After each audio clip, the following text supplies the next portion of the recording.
Usury, the act of lending money with interest. It's nothing new. It's been around, whether deemed legal or illegal, moral or immoral, for centuries. Nowadays, it's the backbone of the worldwide economy. An average person might not see anything wrong with such a state of affairs. As a matter of fact, most people participate in it without even considering its roots. They just think of it as a tool, a means of getting a loan or a mortgage, getting a new car, new house. Most people also will go for their entire lives cursing their circumstances, their savings being devalued, there being less and less work opportunities, life being made harder by obnoxious taxes, recessions happening every 15 years. Little do they know that someone is responsible for such a state of affairs. All these individuals responsible have a place in history. They have worked to bring about the exact set of circumstances that we curse nowadays through our financial conquest of the world through usury. But how would usury itself, a pretty narrow concept, manage to be the vehicle for a small group of people to achieve world domination? Well, that's the point of this video. Look how it actually happened. Actually, you know what? Forget about it. In the interest of not getting struck down, this video is just conspiracy theories that are of course untrue. Everything in this video is false and made up. What I'm going to be doing is just making stuff up. And also, another important thing, I'm going to be calling the ethnic and religious group most responsible and known for usury and money lending Brazilians. Because of course you can't call them by their real name and not have your video removed. I mean, if anything, it just proves my point. But whatever.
England. This island that was wrought with conflict in the early medieval due to settling and raiding from various post-barbarian people groups, would in the following centuries be at the center of one of the most deceptive and nefarious schemes to ever be devised. But for now, let's focus on how it even came to be. The first monetary system to be constituted entirely within the structures and hierarchies of England and not be dependent on a foreign power like the case of Roman coinage would be created by King Offa that ruled the Kingdom of Mercia in the 8th century. Would go on to be a system based on silver coinage on the account of gold being scarce in the region. One notable thing the king did was he prohibited usury, a decision that his successor would expand on throughout the 10th and 11th centuries, culminating in Edward the Confessor decreeing that any usurer be banished for life. But why did many European rulers, especially in the medieval period, despise usury? Well, one thing is that when you're a monarch trying to consolidate power in your hands, you don't want any aspiring opposition that also wants that power, whether it's the landed nobility seeking to tear you down, or in this case, a growing merchant class. Money knows no morality and no borders, and as history is about to show, these financiers that sprung up from the mercantile class would go on to, in the most clandestine and slimy ways, use that money to bind many to their credit and secure power. This happened because money was, just like it is nowadays, a shortcut to power.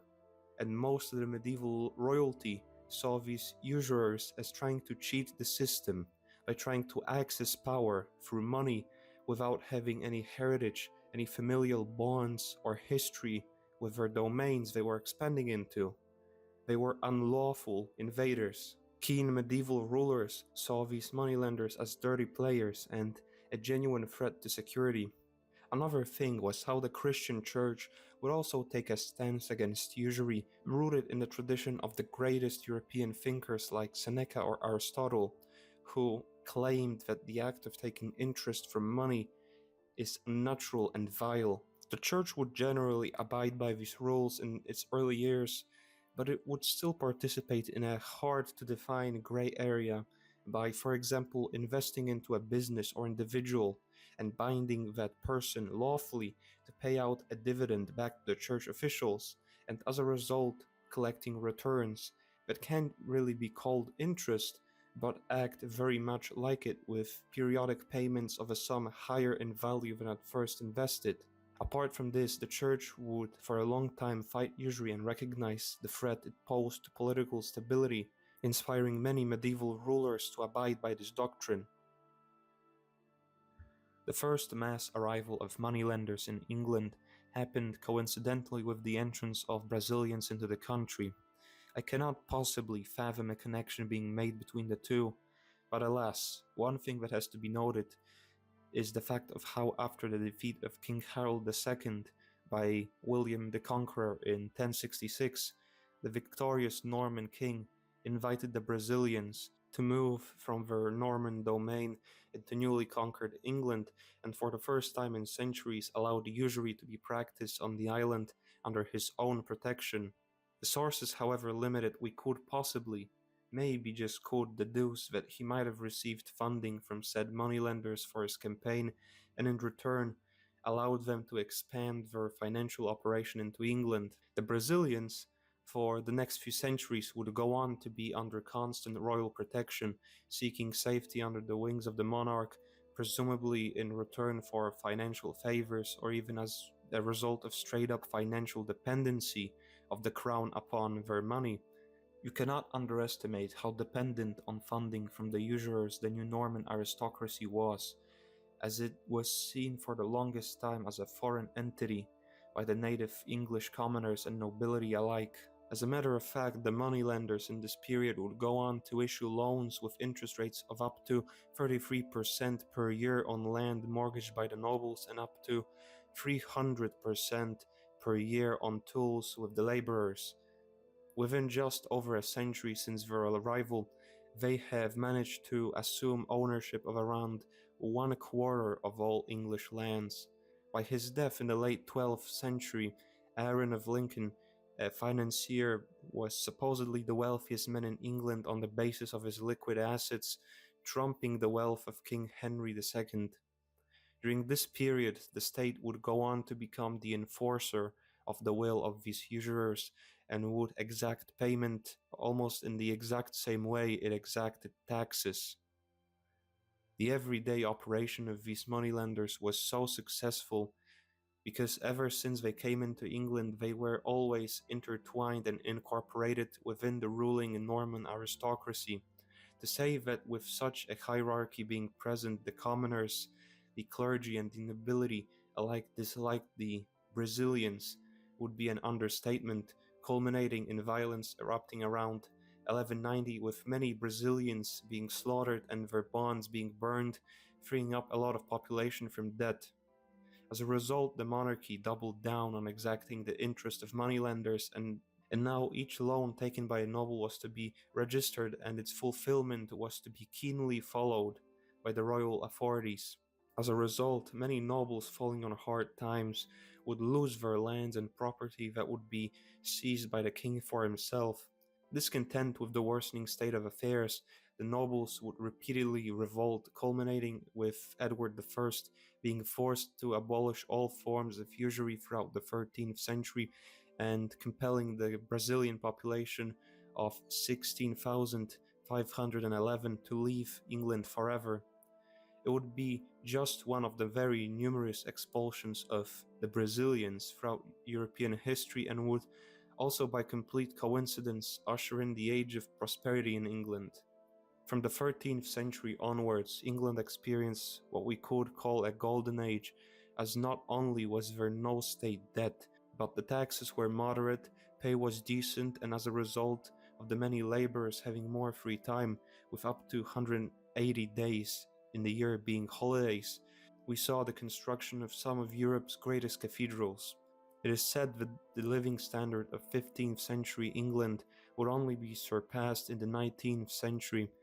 Unfortunately, with a more strained political situation and complacency from the crown, such a state of affairs would not last, and a blatant disregard to the lessons learned in the past would cause the island nation to spiral and commit the mistake, the consequences of which we can still see to this very day.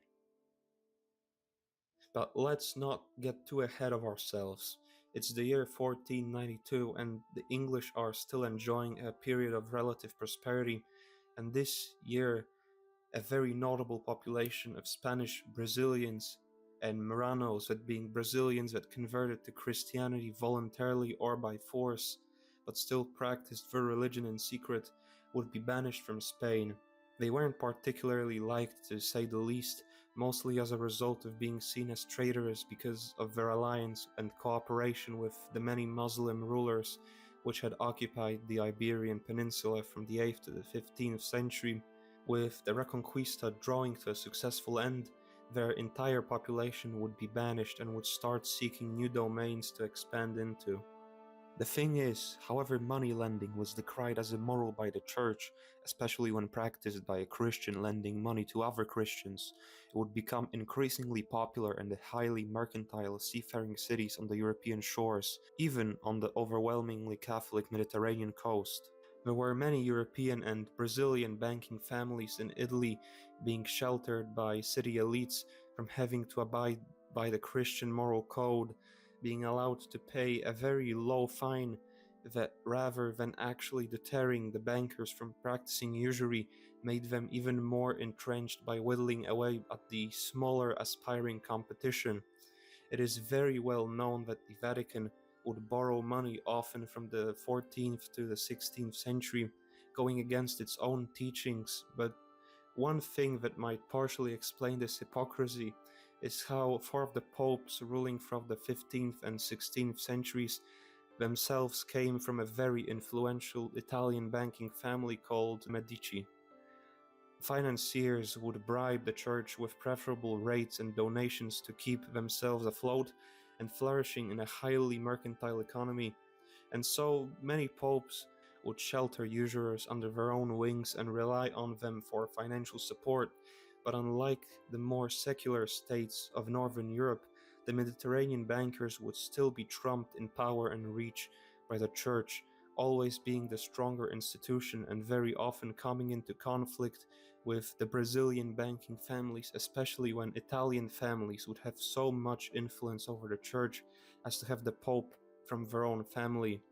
The existence of such a massive financial institution like the Catholic Church still impeded the growth of bankers not associated with it, and especially the Brazilian ones, them being of course seen as competition, and so most Brazilians banished from Spain would seek greener pastures elsewhere. The church, despite its size, would still bend the knee before the financiers later on, as in the 19th century it would become the domain of the Rothschilds. The bankers didn't forget about the church, which for a long time argued against them and was generally a thorn in their side. The Rothschild family would become the treasurers and financiers of the papal state, which translated into a subjugation of the Catholic Church, as they now held the strings over the once great institution. Centuries later, but they still got their revenge. Bear in mind the Rothschild family name, as they will become of paramount importance later down the line. Coming back into the main timeline, the obvious destination for the banished Brazilians at the time was Holland, in generational conflict with the Spanish crown that was encroaching on Dutch soil and messing with Dutch interests. As a result of this political tension, the Dutch would overwhelmingly partake in the Protestant Reformation in opposition to the Catholic Church as it was seen as an extension of the Spanish crown. This anti-Catholicism hailing from the conflict and the dire need for resources and against a formidable opponent and a strong seafaring mercantile economy made the Netherlands a perfect home base for any aspiring financier and banker. Open economies, like the Netherlands at the time, were very reliant on foreign imports to fuel growth, so they ended up very easy to subdue, with that being an easy task of monopolizing the right to issue credit to the people importing said goods by creating private banks, which is what the Brazilians did and still do best. During the 16th and 17th centuries, the Netherlands would enjoy an economic golden age with the Iberian Brazilians bringing huge amounts of capital into the country. Within a few generations, usury and banking would flourish and would dominate the Dutch economy for the next few centuries, with the most influential and wealthy people in the whole Netherlands being the aforementioned moneylenders. The Netherlands would go on to become for the longest time a base of operations for these Brazilian financiers trying to expand their influence, and in this case, they had set their eyes on England. In the 16th century, during the reign of Queen Elizabeth I, small numbers of Marranos Brazilians, that being nominal converts to Christianity, would start being let into England. That time frame coincided with the rapidly growing financial dependency of European rulers on money lent to them by said usurers, with interest rates on loans to the Crown or Treasury exceeding 20 and 30% per year, and 60 to 80% with loans given to poor workmen, despite the legal limit at the time being only 6% per year. Their entrance into England would also mark the humble beginnings of fractional reserve banking, that being a system where the bank would provide receipts, that being bills of exchange of any form, without covering the full sum of all the money owed to their clients with reserve capital, increasing efficiency and profits, but making the system highly unstable and often fraudulent. But let's focus on the larger political stage during the 16th century, upon close observation of which we can determine a great deal of motives that indicate a great deal of involvement of these foreign moneylenders in English politics. First of all, in 1534, the Church of England was established as an independent entity from the Catholic Church, marking the first crack in English religious unity.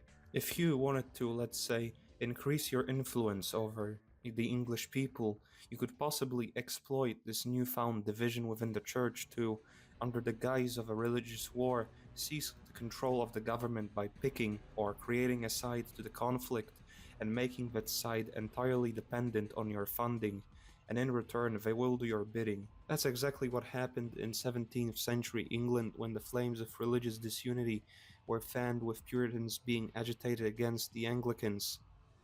Another important aspect to keep in mind is how Puritan teachings put Brazilians in a more favorable light due to their strict focus on basing their religious identity on the Old Testament way more than other denominations at the time. Israel Disraeli, father of Prime Minister Benjamin Disraeli, wrote that the nation was artfully divided into Sabbatarians and Sabbath breakers. Soon civil war broke out between the Anglicans and the Puritans, with the latter winning under the command of Oliver Cromwell with his new model army. Cromwell was known as someone, and I quote, particularly well disposed towards the Brazilians, end quote, with whom he had very frequent dealings. Cromwell, because of his strained relationship with the Assembly, had to rely on funding from goldsmiths. It is notable the influence of Amsterdam moneylenders in funding Cromwell's military operation, with names such as Manasseh ben Israel and Fernandes Carvajal having petitioned for the entrance of Brazilians into England and directly arranged financial favors. Cromwell's connection to moneylenders is undeniable, as a letter from him to Ebenezer Pratt, a financier living in Germany, shows how much of what he did was only possible due to the financial support from the Brazilians. In return for financial support, Will advocated the admission of Jews into England.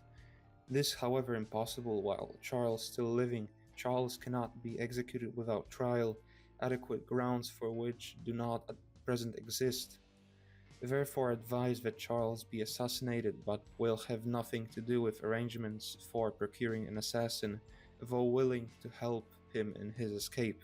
He would go on to purge the House of Commons in order to make a vote condemning the King Charles to death, and when no English lawyer was ready to draw charges against the king, he enlisted the help of a Dutch lawyer called Isaac Dorislaus.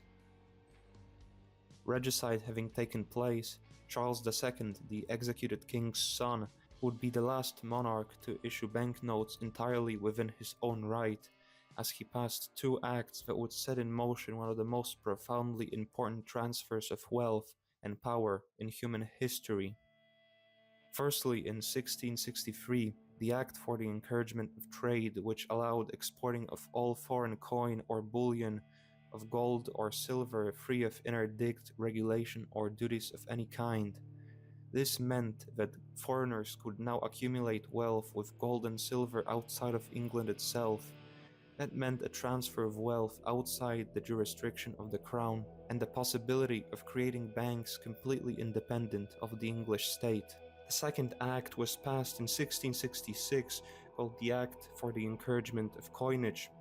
It gave private individuals, in this case bankers, the right to mint coins within the institutions of the Royal Mint, which allowed these financiers to collect seigneurage, that being profit coming from the difference between the production cost of minting a coin and the perceived market value of that coin, which is usually higher than the production cost, and which in turn allows to take profit from introducing coins to the market. This basically surrendered the control over the money supply to said moneylenders, meaning that they could deflate and inflate the currency to their liking. But let's not get too ahead of ourselves. At the dawn of the 17th century, the previously mentioned Charles II had a brother, James II, who would rule for barely 3 years as a result of being overthrown by a Dutch prince, William of Orange. At this point in history, the fact of the Netherlands' role as a base of operations for moneylenders wanting to expand their domain becomes very apparent. What doesn't help their case is how John Churchill, the Duke of Marlborough in James II's service, deserted him after receiving a bribe from a Dutch merchant, Solomon de Medina, which weakened the king enough to cause him loss to William of Orange. This seizure of power by the Dutch prince would be another important element to the historical puzzle of central banking, as during his reign he would surrender the right of the crown to issue money free of debt and interest to the private financiers now flooding the country, and would go on to establish the national debt. Let's pause for a moment.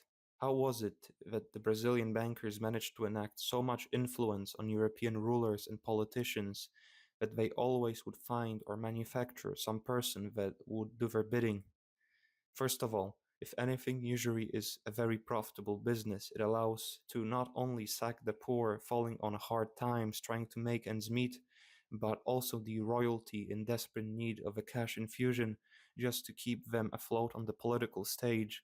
Dire circumstances don't discriminate, and as a result, it allows these morally destitute enough to leech off human misfortune and mistakes. In European history, you could always find a desperate noble, an extremely ambitious aristocrat, important people that need just that one loan, just one monetary infusion to get going again.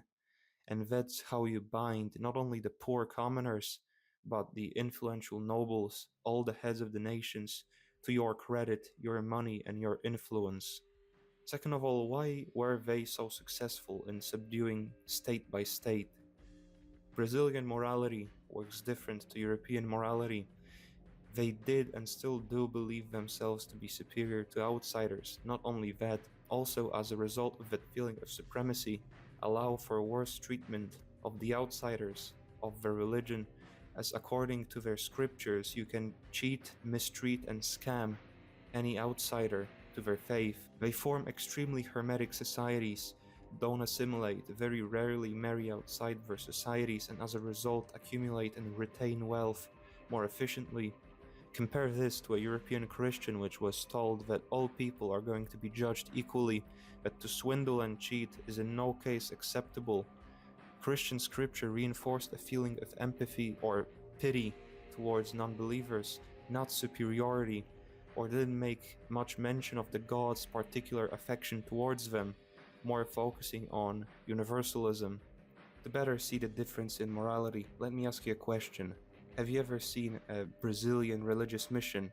Yeah, me neither. They're more of a closed-in religion which doesn't focus on preaching to others, but rather on keeping that enlightenment within their own societies in a more consolidated familial and tribal structure, as opposed to Christianity, which is based on preaching the truth to as many as possible, trying to allow as many as possible to have a chance at achieving salvation.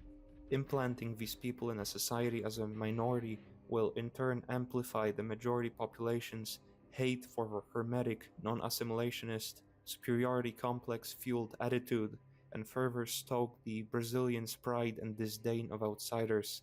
It's a sort of feedback loop where you end up with the natives increasingly disliking the Brazilians for who they are, and vice versa.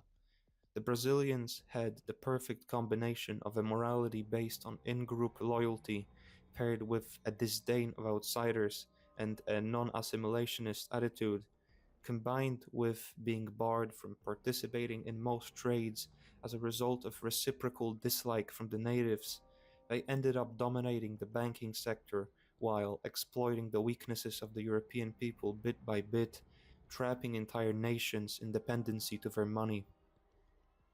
Now knowing the brief historical background surrounding this transfer of wealth and power of paramount importance between what we could consider a largely domestic population and a foreign and coordinated influence, we can start approaching the subject to which all of this has been leading up to: the creation of a private central bank in England. The Bank of England would be opened in 1694. It would lend money at interest to the king in order to pursue war, which would rack up further debt and further dependency of the crown on said institution, but also expand the moneylenders' usurious domain.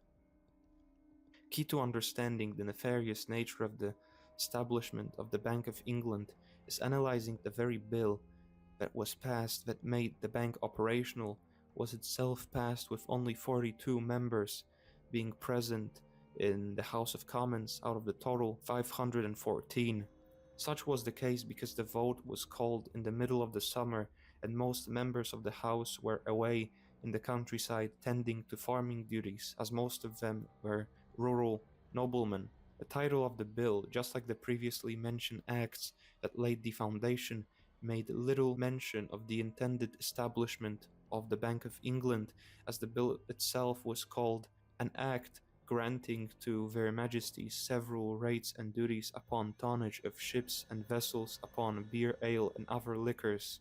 It's interesting, why would these people not reveal their intentions to the general public and instead hide and in the most secretive ways try to take over, never revealing their real intentions? It's almost like what they're doing is extremely malicious and is the equivalent of a hostile takeover, with the final goal being the total usurpation of all productivity in a society. What made the bank so disastrous for the English people is it was structured around regulating the money supply, so the issuing of money is being torn away from the government itself and creating a second state within a state, a central bank.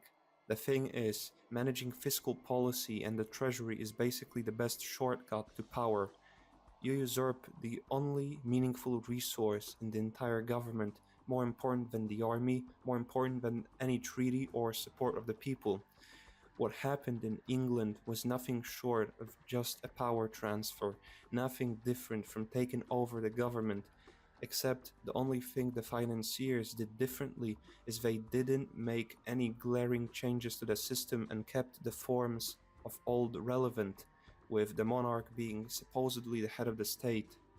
This might be hard to conceive of, but what happened is a hidden government was imposed onto an already existing one. When you control the ability of the state to issue currency, when you control the credit that the state receives, when you manage the state's reserves, you can basically, through this back door, manage every other aspect of the state from commerce to foreign policy.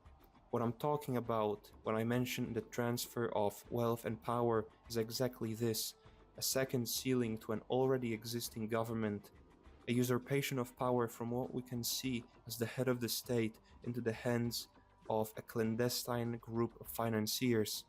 Every time a new central bank gets instituted by these Brazilian financiers, what we're talking about is at its core nothing more than a takeover of a government, a subjugation of the entire state apparatus.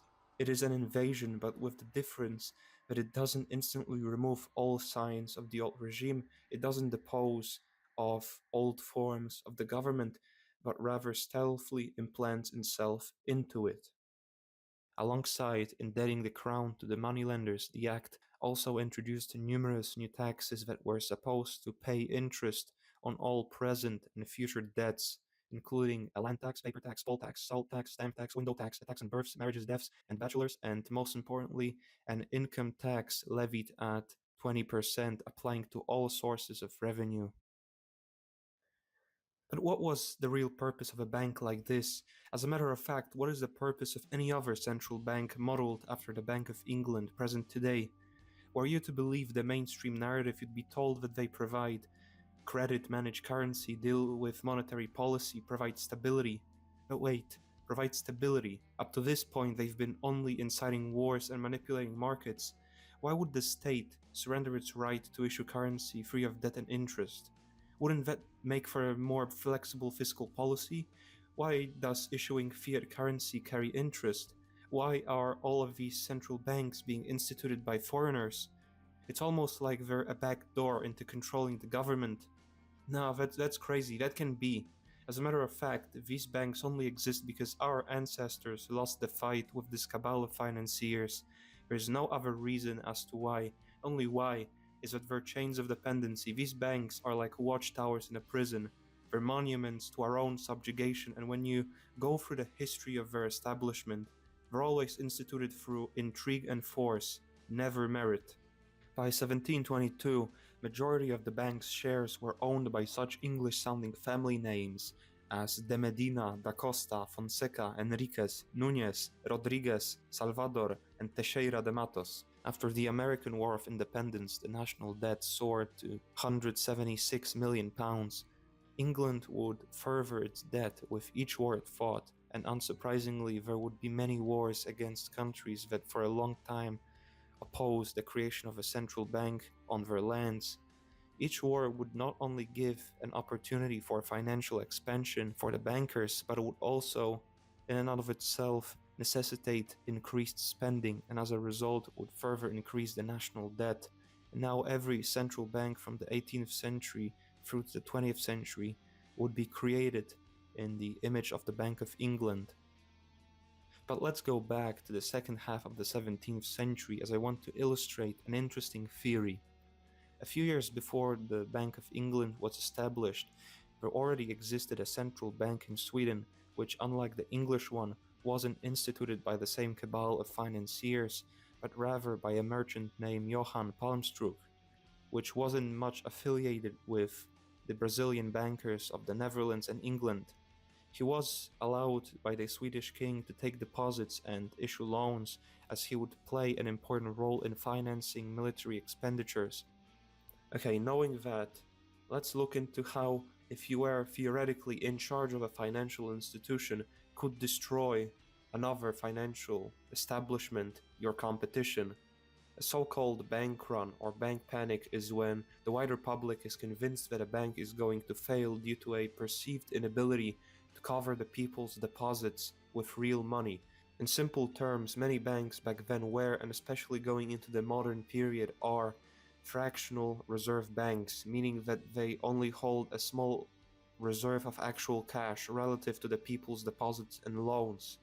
In any fractional reserve bank, if every or even every other person that has money deposited in said bank was to demand a payout of that money, that bank would not have the capital to do it, as most of it is locked in investments, bonds, securities, and debt, so only a fraction of cash remains as actual reserves, With normal traffic, that system works fine, as people generally don't demand huge withdrawals, and if they do, the bank will in due time transfer that money into the reserve and into the hands of the customer.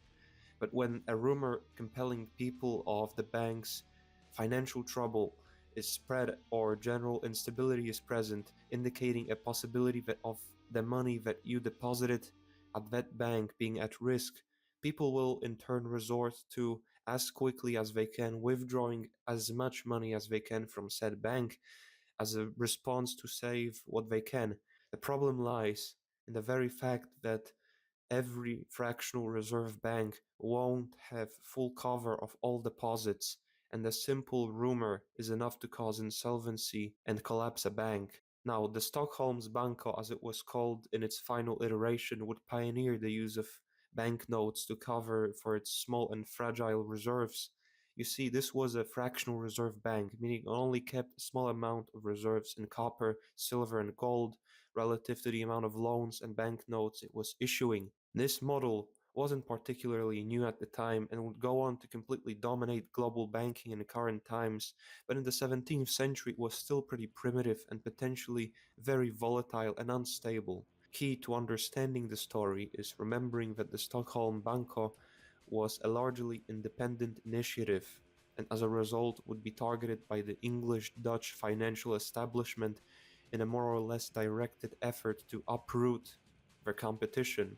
First of all, the English-Dutch speculators would manipulate the price of copper in Sweden, which the bank heavily relied on for its reserves, as Sweden employed a largely copper-backed currency. Second of all, after causing the copper prices to fall, the speculators rushed to get their banknotes exchanged into copper, which the bank didn't have enough in its reserves due to poor risk management, combined with the exploitation by the speculators of the very fractional reserve nature of the bank. This caused a liquidity crisis when people learned about the insolvency of the bank and even more worsened the situation by attempting to withdraw all their deposits at once, which even a healthy fractional reserve bank wouldn't be able to do, and especially one being heavily speculated against by an organized force. This resulted in a panic and collapsed the establishment, on the bones of which a central bank sprung up, owned and managed by individuals associated with the English-Dutch banking establishment.